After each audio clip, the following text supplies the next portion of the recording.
अगर कुछ भी रहा तो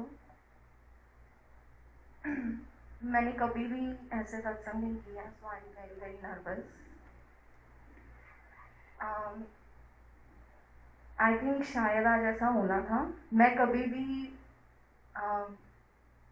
ऐसे इयररिंग्स वगैरह कभी नहीं पहनती हूँ वीकडेज में। तो आई डोंट नो वाई मैं जब रेडी हो रही थी तो मैंने पहन लिया, मेरे हेयर भी मैंने ओपन किए हुए थे। And my daughter just come to me and said, "Are you going somewhere?" I said, "Yeah, I'm going to Guruji." "Then why are you wearing earrings? Why the open hair?" So I said, "Why not? गुरुजी भी तो हमारे हैं ना, हम उनके पास जा रहे हैं, हम तैयार हो सकते हैं और मेरा मन कर रहा है आज।" तो शी सेड ओके। तो मुझे 2 मिनट के लिए लगा कुछ ज़्यादा ही बोल दिया इसने, फिर से मैंने पोनीटेल अपनी बना दी।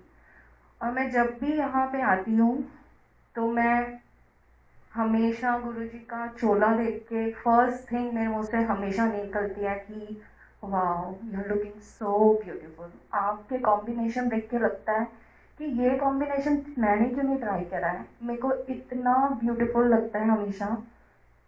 So today again Guruji look so beautiful, love the combination. तो शुक्राना गुरुजी, हर चीज़ का शुक्राना।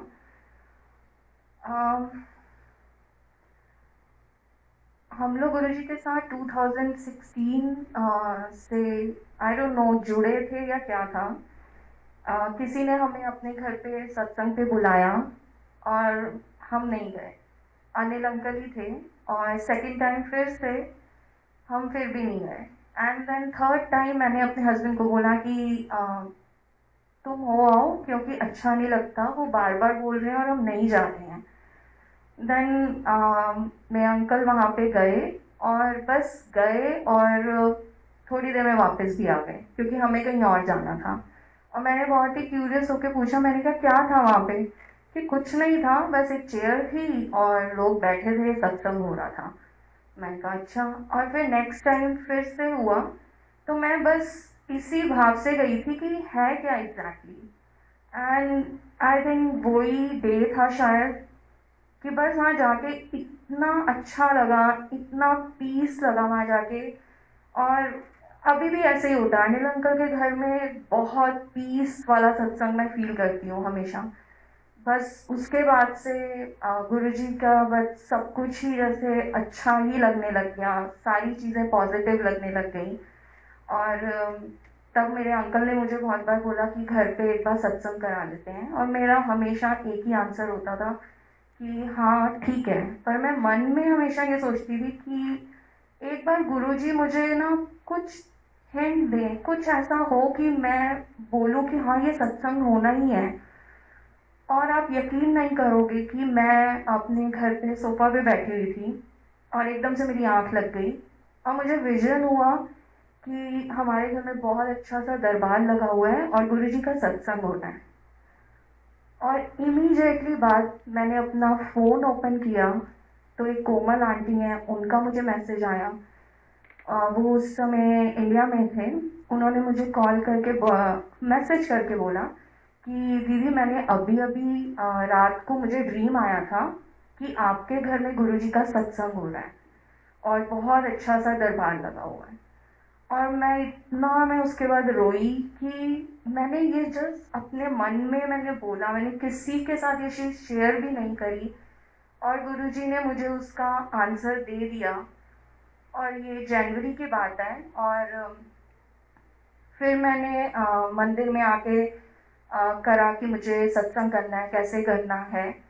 और मुझे कोई भी डेट नहीं मिल रही थी। सारे सैटरडेज सारे संडेज जो हैं वो बुक थे, जो मुझे नहीं पता था कि ऐसे बिजी होते हैं।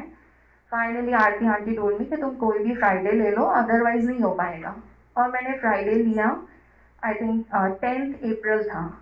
और यहाँ पे मैं करके घर गई। सुबह जब मैंने जोत जलाई तो मैंने बोला, मैंने कहा गुरुजी फ्राइडे मैं बिल्कुल नहीं करना चाहती हूँ क्योंकि कैसे होगा, छुट्टी ऐसे होगी और ये और वो बहुत सारी चीज़ें। पर चलो ठीक है, अब आप संभाल लेना जैसा भी होगा।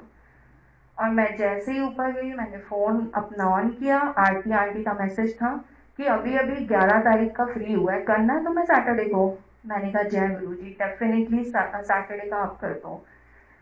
और उसके ये हमने अप्रैल में किया था और मार्च में लॉकडाउन का शुरू हो गया था।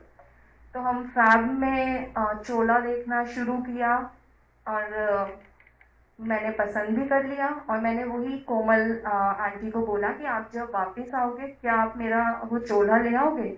तो उन्होंने मुझे कहा कि मेरा आने का कोई अभी पक्का नहीं है कि मैं कब तक आती हूँ, कि ऐसा ना हो कि जिस डेट को आपको चाहिए मैं आऊँ ही ना तब तक, तो आप मुझसे मत ही लो तो बेटर है।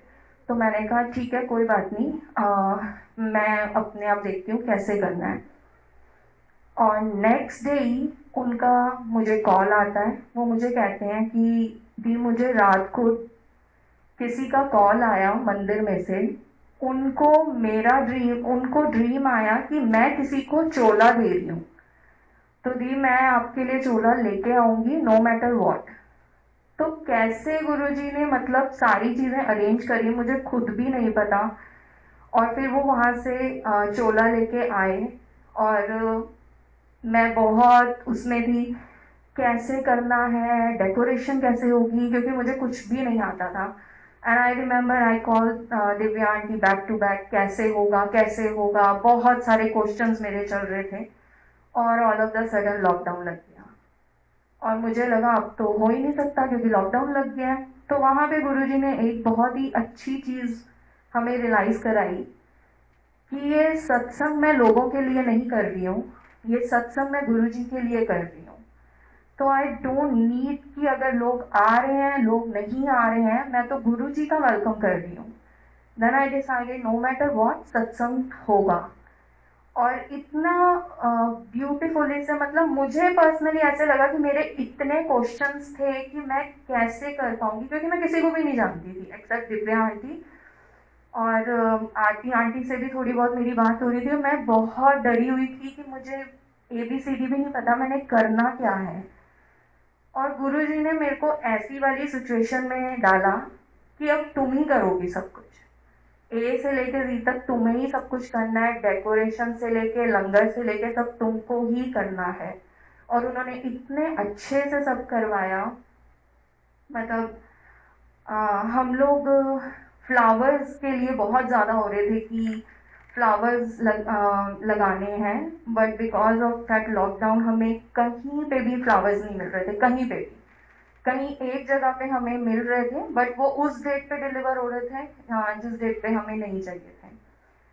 तो मैंने अंकल को बोला अपने कि ओके कोई बात नहीं यार, नहीं है तो नहीं है, आप क्या कर सकते हैं, पर हम अपने आप तो अच्छे से कर रहे हैं ना, अब नहीं मिल रहे हमें फ्लावर्स तो क्या करें। बट मेरे अंकल 7 बजे का सत्संग था, आई थिंक 5 बजे तक भी पूरा ट्राई मार रहे थे कि किसी तरीके से चाहे एक ही बुके पर मिल जाए, पर कुछ भी नहीं हुआ।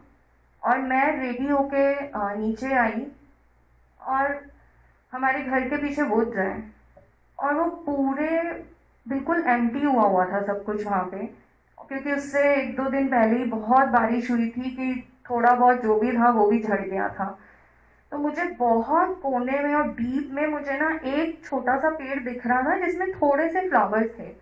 मैंने कहा चल कोई नहीं, कुछ नहीं होता, एक तो मिल ही जाएगा।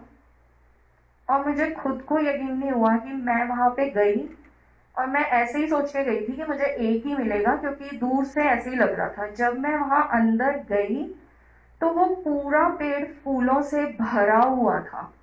और मैं वापस घर आई, मैंने एक बड़ी सी ट्रे ली और मैं फिर वापस वहां पे गई।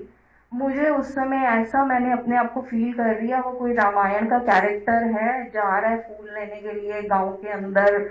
और मुझे ऐसे लग रहा था अब सामने से कोई हिरन भी आने वाला है, पता नहीं मैं क्या क्या सोचने बैठ गई। और बट फाइनली मेरे हाथ में इतने सारे फ्लावर्स थे, कहाँ हमें एक गुलाब का फूल भी नहीं मिल रहा था, और पूरी की पूरी ट्रे हमारी फ्लावर से भरी हुई थी। और आई थिंक उस दिन वो दरबार का कोई ऐसा कोना नहीं था जिसमें फ्लावर्स नहीं लगे हुए थे। सो जय गुरु जी, शुक्राना गुरु जी, हर पल शुक्राना। बस इसी तरह हमें अपने साथ जोड़े रखें।